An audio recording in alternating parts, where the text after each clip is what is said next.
I just think it's Those amazing. guys are really in there. I mean, Yeah. this, I call what I do faction, where you don't know where the Yeah. facts end Yeah, and yeah. the fiction begins, because my characters are all based on people who are out there, who have done that and have the spent shell casings to prove it. Right. Yeah. So Yeah. these are guys that are kind enough to share their experiences with me.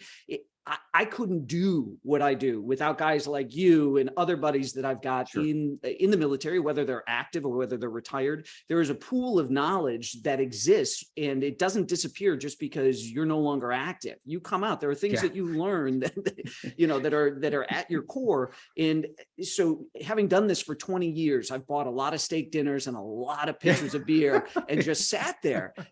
I remember being at SHOT Show and going to dinner, and it was, I mean, we even had a Coastie at the table. I couldn't believe it. We had a PJ, we had Force Recon Marines, we had Green Berets, we had guys from the unit. And they let a Coastie sit there? They really?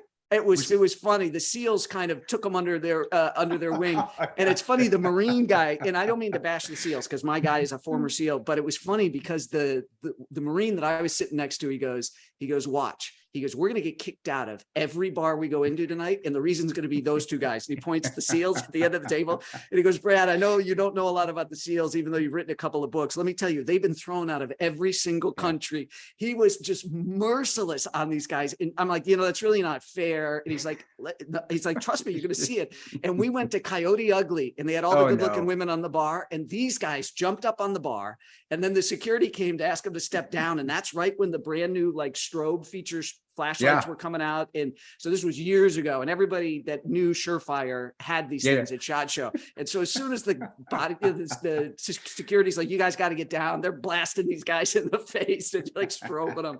It was funny. We got kicked out of that. That was the first one. Yeah. So. You know what I want